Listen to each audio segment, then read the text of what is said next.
So this is for chapter 11, section 1. We're looking at gas and pressure. So we talked about it a little bit already. What is pressure? What is pressure? Amount of force over an area. It's the force divided by the area. So if we make this part bigger, and that stays the same, so A gets bigger and that stays the same, what happens to P? It gets smaller. So we can increase our surface area like with snowshoes or a water ski or laying on a bed of nails. We increase the surface area, we can decrease the pressure. So pressure is measured in force per unit area, and unfortunately, fortunately, I don't know which it is, I think unfortunately, we have a lot of options. Are there a lot of units that we could use to measure force? In the metric system, we've got newtons. In the English system, we have pounds. So if you pump up your tire for your bike or your car, what is the unit that we're using there? Pounds per square inch. Pounds per square inch. So that's the force, or the pounds per square inch, which is an area. Could we even change that to square meters or square feet? Yes, unfortunately that's true. In the metric system, we have forces in newtons, and we also have lots of things we could do for area. Could we do square centimeters, square meters? We could do a bunch of different things. So when it comes to pressure, we've got lots of different ways we can go about it, and that makes for lots of different conversions. Let's talk first about some of the concepts, and then we'll get into some of the details about what the units are and so forth. So let's say I have this cup here, and I want to pull up the water using the straw. Can I come on up? Come on up, water. Is it going to come up?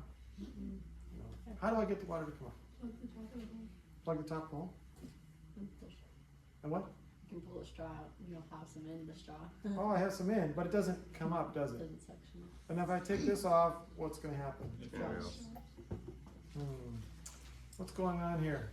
Why is the water in the straw the same height as outside of the straw? So if I have a straw, where's my, if I put a straw in this cup, I put it in there, the water inside the straw is the same height as outside the straw. What are the reasons why the water is that same height? Equal pressure. Okay, tell me more. Equal pressure what? Like there's no. It's literally just like straw. Like there's nothing else acting upon the water. Okay. Yes. I don't exactly know how to explain it, but it's not like you like pulled any more water up. I didn't pull any more up. No. So why is the water over here the same height as the water over there? What are the reasons? Why is this why isn't the water higher on one side of the cup than the other side of the cup? Taking the shape of the cup. Taking the shape of the cup? What? It's sitting on straight, it's not leaning. It's not leaning? Yeah, it's, Well, even when I lean, now it's still, you could call it flat, right? Why is the water flat? Gravity. Okay, gravity, that's one word. Tell me more. What's gravity doing to this to make it so that it's flat? Evenly pushing It's- down on the entire thing. It's trying to make Is the gravity water pushing down? making the water go to the Or lowest it pulling can. down? Pulling down. Okay, so gravity is pulling on the water equally. Every water molecule has the same mass. Gravity influences it equally, right? So if we want equality, we can go right to science because there's equality. Every water molecule is getting pulled down with the same amount of force. So no molecule can push the other one up or down. They all have to be equal. So that surface is equal. Now inside the straw, is the gravity working any harder inside the straw than outside the straw? No. Now, is there anything above the water? No? Yeah. water Air. or air. Oh, there's air. So does air have something to do with this? Yeah, because when you told me to put my finger on here, when I did this, it stayed in the straw. Yes, William? Would it take less of an effort to suck the water up if you were at a higher altitude? The answer is yes, but it's very small, and right now I don't want to explain why. It's kind of like, why would it be easier to do on the moon? All right, now This is not a straw, but it kind of is like a straw that's plugged at the top. You can see there's the surface of the water inside of there. Why is it that the water can be up here and it's not down here, or with the straw here? Because the top is covered. Now, with the straw here, by the way, this is another little side note to this. I can lift the straw up and the water stays in there. Can I do that with this? Why not? It's too big. Because of pressure. I should think about that a little bit. What happens here? We've got two things going on. All of it is related to gravity. We've got the gravity is pulling the water down equally, but what is above the water? Air? Air. Is gravity pulling on the air? Yes. Yes. And does it pull on it equally? No. Yes. Well, different things are heavier than others. Yeah. Air. Like different molecules. Air. Like oxygen? Well, our air is thoroughly mixed of oxygen and nitrogen, right? You're right. Nitrogen and oxygen have different masses, but it's all well mixed. So as far as air is concerned, it's pulling the air down equally, right? So the air is getting pulled down on the surface of this water equally all the way across. It's pushing down equally. Now, what if I had a way to get the air not to push down here anymore? What if I could take away that pushing down the air? Because it's holding. Is there air pushing down on this water? Mm-hmm. It's pushing down on it. What if I could take away the air from above that water? So on this water, we have the water plus all the air all the way up for miles is pushing down at this one point. But over here, I don't have air pushing down anymore. Would that change what's happening over here? It's going to be lifted. What's going to be? It's going to be lifting, or The water's going to be lifted. will the water go up? So isn't the gravity It'll still still s- pulling it down? Well, the gravity's still pulling down in the water, but what if we were to think of it as a teeter-totter? A teeter-totter, can you guys see the teeter-totter? Okay. On this side, we have water, and what else do we have? Air. We have air.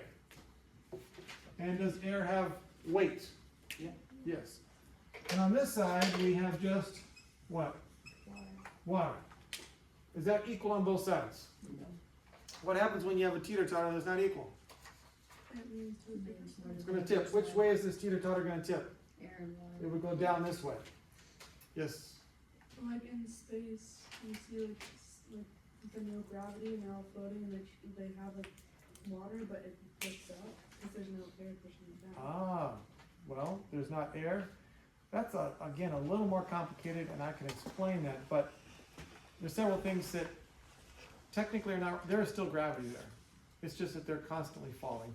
But that's a whole other story. We'll talk about that later. But if we have more weight on this side, what's going to happen to this side? It's gonna It's tip. going to go up. So in this cup, if we have air pressure going down this way and water, both heavy, on this side there's no air, what's going to happen? Is the water going to go up on this side? Well, what if I do that just inside the straw? What if I take away the air pressure inside the straw? Then the water will go off only in What this. if I take the air away from the straw? What's going to happen? It can go up. Can the water go up? Now gravity is pulling the water down. Why will the water go up the straw? Huh? Doesn't gravity still pull the water down? Because Well, the doesn't it pressure pull it of down and up suctioning the- it is stronger. Well, you're also What, making, Danny? you're also making it back. But like, doesn't the gravity pull the water down and then up the straw? Okay, so is gravity still pushing down on this straw? I mean on the water? Now the water is going to be equal all the way across, right? But what's not equal? The weight on the water. There's Yeah, no it's no not air the on straw. top of this part, right? So as you're pushing, there's a force pushing down here and a force pushing down here, but it's not there. So what's going to happen? It'll go up. It's going to go up. Now, is gravity still pulling on the water? So if the water goes all the way up here, is gravity still pulling down? Yeah. It's still pulling down. So the question is, is there a limit to how long I can make my straw? Could I take my straw and make it 5 miles long and just, and No. still get, what force do I still have to consider when I'm making the length of my straw? The amount of water pushing down. On Does water still have weight? yeah, What is it you told me was pushing the water up into this the straw? other water. No, because remember the water is all equal. Yeah, the air is pushing it down. What's pushing it up? The air. The air is pushing the water up into the straw. Yeah, but like the water, it's, so the air is pushing on the water to push it up, right? Yes. Okay. Okay, so I took the air away from inside the straw, and now the water goes up the straw because there's no air pushing it down. So, how far can I suck the water up? Is there a straw that I can make that's longer than I can suck up? Yeah. You just are limited by how much water you have that's being pushed on by the air. Again, a teeter-totter, what's gonna happen here is that I take away the air on one side, and now I have air and water pushing on one side, on the other side. But could it come to a point where this will not equal that anymore? Yeah.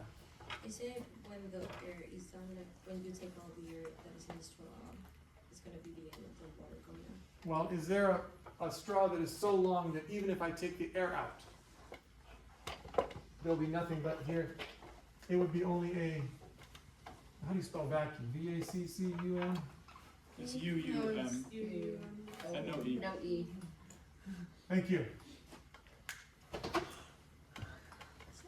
That looks kind of right. That looks. Can never not spell right. vacuum. I'm pretty Is sure. that right? No, it is. I thought it was VACCUME. No, it's two U's. It's two U's. It's VAC. I thought it was VACCUME. It's 2 U's. Am I It's so 2 wrong? U's and no E. Yeah. Okay, Oh. that's what Google says, and we know what Google is right, right? Yeah, I don't like Okay, so is it possible at the top of our straw we can have a vacuum? Is that possible? Yes. Yeah. So we can suck and suck, and no matter how much I take out of here, I can't get the water to go up anymore. Why? Because the gravity pulling down the water is equal. So now I have water and air on one side, and what's over here? Water and more water, right? I have the water from this side plus all of this water. So the water in this straw would equal the same weight as what? The air, if we can imagine all this air here, does it have weight? Yes. So the air plus the water on this side will equal the what? The water from down here plus the water upside the straw. Now our teeter-totter's balanced. So, how long the straw can we make? Now clearly this is not too long. You've probably all used one and you can suck up there and the water comes up. When it comes to water and how much water weighs, you can make a straw here at MBA about 33, let me make sure I'm telling you the right, look it up in the book. It is, let's forget if it's 33 or 34.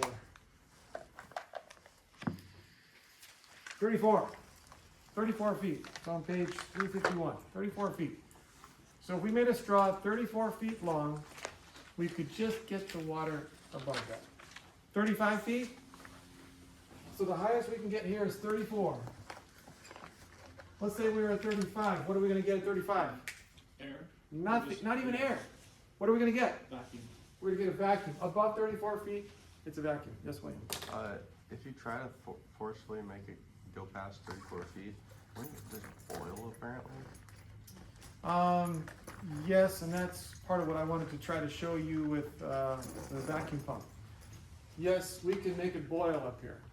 Yes, we can. And that's when we get a low pressure. We can hit triple point. Yes, we can boil because we drop the pressure. The pressure is so low right here that yes, the water will boil. It's not going to be hot. It will bubble. That kind of boil. All right. So this pressure right here can change depending on what? What if I were on this earth and I were to go up on top of the mountain? Would I have less air a smaller air column on top of the mountain. If I have less air, then I have less what? Weight, right? I have less weight. So that means my straw on top of Mount Everest would have to be shorter. I could not take a 34-foot straw to Mount Everest. But what if I really wanted to drink out of a 35-foot long straw? Where could I go? Down. What if I went to Death Valley? Would I have a longer air column pushing down on the whole system? What if I made a device like this? What if I made a device like this? I'll put a little bit of air in there. Too much air. What if I made a device like this? Would this height change if I went up in the mountains? Would that change? Would my column here change? Could I go up in the mountains and I find out, oh, it only goes to 33 feet. And if I go down to Death Valley, it would go up to 35 feet. What do we call a device that tells me my altitude? Altimeter. An altimeter. I could make an altimeter. There's another thing that we can make. Well, guess what? When weather happens, when we say weather happens, weather's always happening. But it turns out if there's a storm, that is a low pressure. So if the ocean has less air pushing down on the ocean, on the water, what's going to happen to the water? If you have less pressure pushing down, the water will come up, just like it went up the straw. So if you have a storm, guess what happens to the sea level where there's a storm? It rises. And where it is nice and sunny, what happens to the sea level? It will be lower than other areas. So you'll have a lower sea level because we have high pressure. We have high pressure. So my little straw that's 35 feet long, could I have my 34-foot long straw and tell whether or not it's stormy or not? If my straw goes up, what do I know is going to happen? I'm going to get a storm. If my straw goes lower, then what do I know? Because there's lots of pressure pushing the water down. Okay? So this little device here, this is all sealed and there's one little hole right up here at the top. So the amount of air in there doesn't change. But it's open to this hole. So the air that's out here is pushing on that, right? So what you guys did the balloons and the cans and so forth, what would happen if I heat this up? If I warm it up? It'll start to pour water out of the top. I don't know if you can see it, it's actually going up right now just by putting my hands on here. Why would this go up?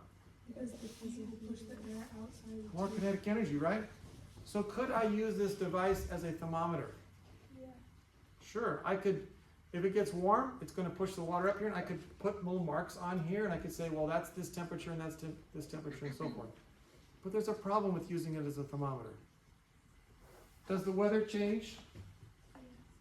Yeah. So this also could be a what? Barometer. Barometer, and it could tell me when the pressure is changing. So I had it in my office, which is cooler in the office, and I had put a mark right here. And then I brought it out into the classroom here just before you guys got here, and it's nice and warm by this heater, and now it started to overflow. Why did this water start to overflow? Because it's pushing the air out. Yeah, the gas in here expanded and pushed it out. Now we can make devices that kind of put that all in one place. Does anybody know what this device is? Also barometer. It's a barometer. And it's got some numbers on here we'll talk about in a second. But this way I can just look at this little needle and I can say, oh, right now it says it's fair. Why is it saying it's fair? What's the weather outside? It's sunny. If it's sunny, what's the pressure? Lower. It's high pressure, and this barometer is moving that needle just because of pressure, and then somebody wrote on there, well, when the needle points that way, we know it's high pressure, and if it's high pressure, what kind of weather do we have? Sunny. So when it was stormy the other day, guess what? It'll say rain. That's when it's just a little bit of rain. What about when we have a hurricane, Storm. typhoon? That's when it says over here, very stormy. Very, very, okay? This is why in places like Florida and Texas get flooded. Why would they get flooded? Because, huh? Oh, I didn't say. Oh, why would Texas get flooded and Louisiana and Florida? Because it's Humidity. it's not very low. It's, If you get a hurricane, yeah. what happens to the pressure? Lower pressure, what happens to the sea level? Rises. It rises because there's not as much pressure pushing down. So the sea comes up. And if you're used to having a beach at some point, but the sea level rises, it's gonna come inland, and it can come in a lot. Yeah. When it storms, do clouds actually block the air pressure? They don't block air pressure, they actually contribute to air pressure, because they are part of the stuff that's being held up there, right? So, when the storm is working, it's lifting up the air, so it's not as much pressure, and lower pressure, so that the water can rise in those areas. And it can be significant. When they just had the hurricanes over there by Florida, they were predicting a storm surge of 15 feet. 15 feet.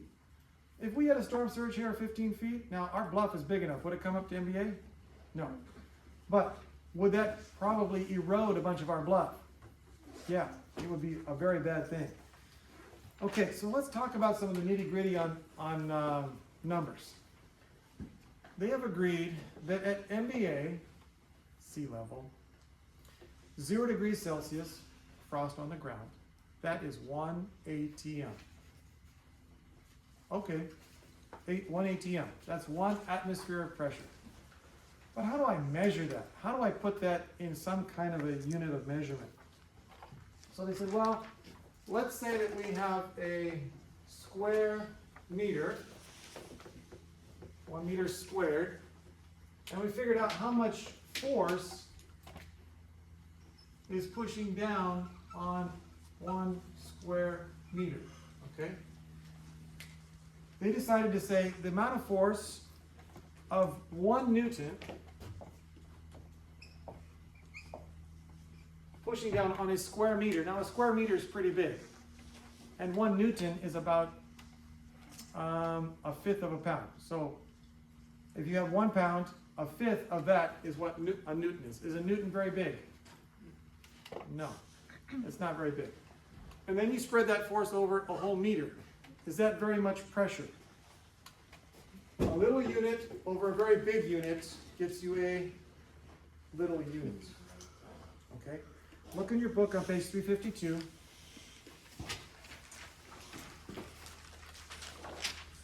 At the bottom, you'll see a chart. You see there 1 Newton, kind of in the middle there, you see 1 Newton over a meter squared. So look up here now, 1 Newton over 1 meter squared. They decided to call that another unit. What did they decide to call that unit? Pascal. The Pascal. All right, that's what they decided to call it. Is this a very big unit? I don't really know. No, it's a very small unit. So when we go to use it, we get very big numbers. So it turns out, if you slip up the page, you see up there in the near the end of the middle section there, it says the standard atmosphere of 1 ATM is equal to what? 760 No, before that, it's 1.013 times 10 to the 5th, what? Pascal. Pascals.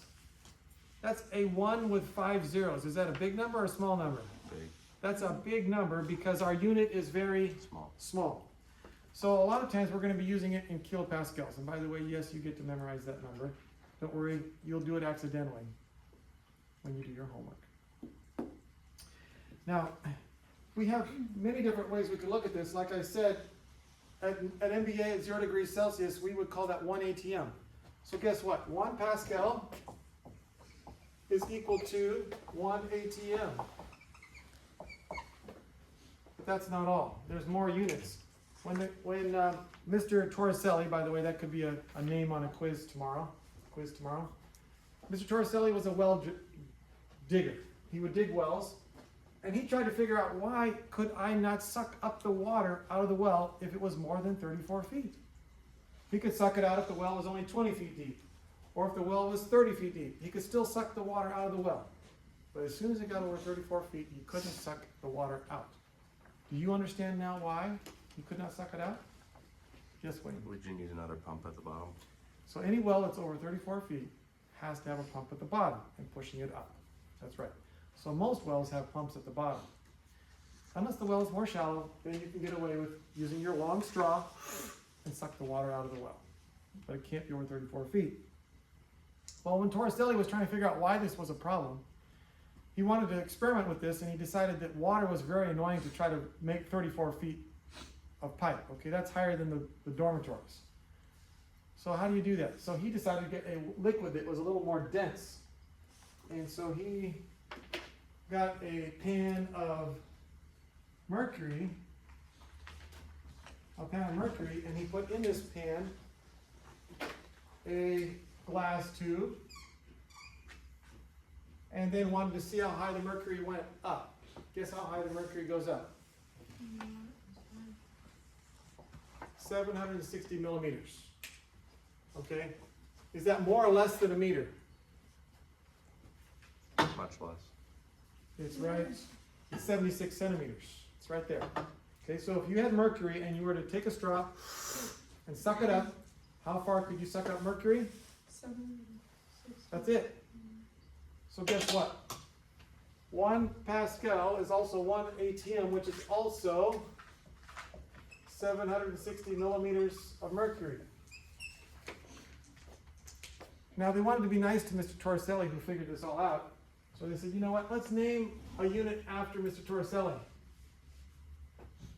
Sad for you and me, maybe nice for Mr. Torricelli. So they said, we're going to call that 760 Tor. Why are they calling it Tor? After Mr. Torricelli, okay? Now, look at your book on page 352 at that table.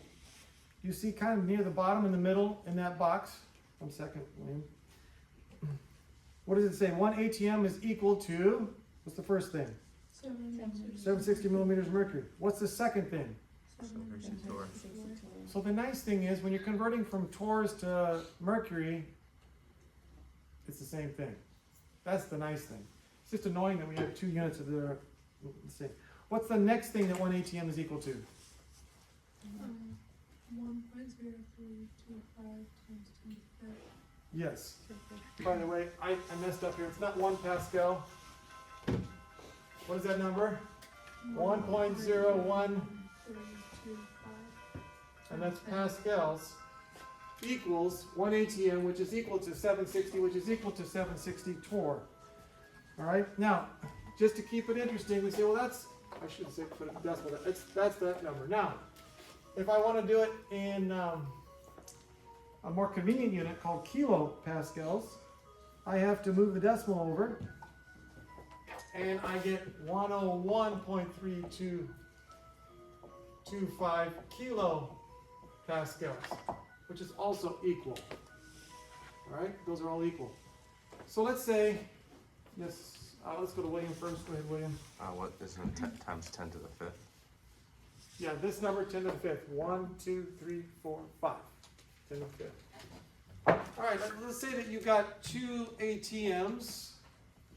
How do you convert that to millimeters of mercury? Multiply mercury by 2. Okay, yes. Maddie, you had a question, sorry. I was gonna ask you about Okay. the Newton Maddie? or Yeah. All right, so how do I convert ATMs to, say, millimeters of mercury? What do I do? 760 times 2. What unit goes on the bottom? 1 ATM, 1 ATM. What's my conversion factor? 760. 760 millimeters of mercury. Now, William's going to tell me, Mr. Singer, duh, you just do it in your head and you multiply by 2. Yes, this is true, okay? But I do want you to do it this way, and partly because we're going to have to convert more than once, and as soon as we get 2 conversions going on, gets kind of crazy. But this conversion part, it's not too tricky. What do you have to remember? All of this. Yes, ma'am. And so after the KPA, what is the Newton meters? You mean, It oh, says N/N2 Newton. so this would be the same in Newton meters, because a Pascal is a Newton meter. So 1 Pascal is the same as 1 Newton meter. Yeah. I know that's in your homework. Don't get distracted and do it. Okay, the last thing I need to try to sneak in here before you go is our first law. That's on page 353, Dalton's law. Now, Dalton's law comes from, when you're doing a chemistry experiment, how do you catch a gas? It's easy to catch a liquid, right? You just pour it in the container. But how do you catch a gas? So what we do is we take and we put a jar upside down. Forgive my jar. And we put the jar in there upside down, just like this, and we fill it full of water. Completely full of water. All right? Jar is full of water. The jar is completely full.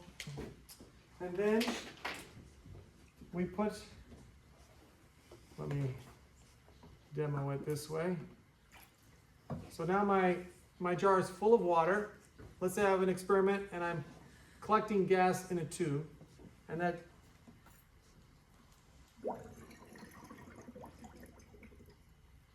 now it's kind of gross, but what's in here?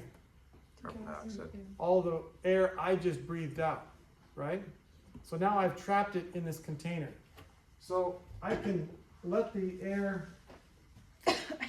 gas bubble into here, and then slowly fill up that jar full of that gas. Okay? Now, Dalton got a little crazy here and wanted to know, well, how much of that pressure in here, inside of this container, was from nitrogen, from nitrogen, what did I'm gonna hit myself, I was gonna write water, nitrogen, oxygen, and water are all in here, right? If we just had air, maybe a little carbon dioxide, whatever, that's all inside of here. Well, how much of the pressure in here is from oxygen? How much is from nitrogen? And how much is from water? Each one is contributing, right? So guess what? The total pressure is going to equal the pressure from the nitrogen, plus the pressure from the oxygen, plus the pressure from the water, plus the however many gases I've got in that container. So it's called Dalton's law of partial pressures, because here's a part, here's a part, here's a part. If I have only 2 gases, then I've just got 2 to worry about. Okay? Yes, sir. So how do you measure it? Well, you'd have to have a Like trying to answer number 8. pressure thing. But the other part is, you guys remember R78? Go to R79.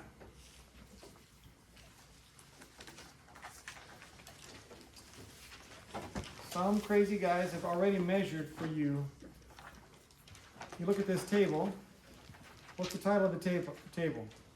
Water pressure. Water pressure. So if I know what the total pressure is, and I know what the water is, then I can know what the other ones contributing to the system are, okay? Now notice they do not have all the units on this chart. What units do they give it in? Two of them, right? Which ones? Millimeters. Mercury and kilopascals. Those are the 2 they give it in. So let's say you're doing a problem and they give it to you in ATMs. What are you going to have to do? Convert the ATMs to millimeters of mercury or pascals to do the calculation. All right. This is not a tricky calculation. This is just added up. But how am I going to find this value? Right here in the book, page R79. There's where I'm going to look it up. All right. Any questions? Yes, William? How about number 8? No. Darn. All right. Last thing I want to do, I don't know. I wanted to show you this. This here has 4 different shapes. Will they all come to the same height or different heights as I fill this up? Why is it the same height? Same pressure. It's the same pressure. From where? The air above us, right? So this will be straight across, all of them, no matter what the size or shape or whatever it is. It'll all be the same. Lastly, just to demonstrate atmospheric pressure, there are 2 gentlemen who would like to try to pull these apart. Okay. Shiloh? No, I'm just kidding. We can put girls, I don't care. Anybody want to come up before we go? Pull them apart? William? All right. Anybody else? Pull them apart? Can't you just slide them off each other? Try it. Come. Who's going to pull? Nope. Nobody? Come on, you guys. Oh. Look like they're broken. So is it possible? Yes. What was holding them together? No pressure. Pressure from what? Lack of pressure. It is pressure, but from what? Air. Could we do this on the moon? I don't think so. No.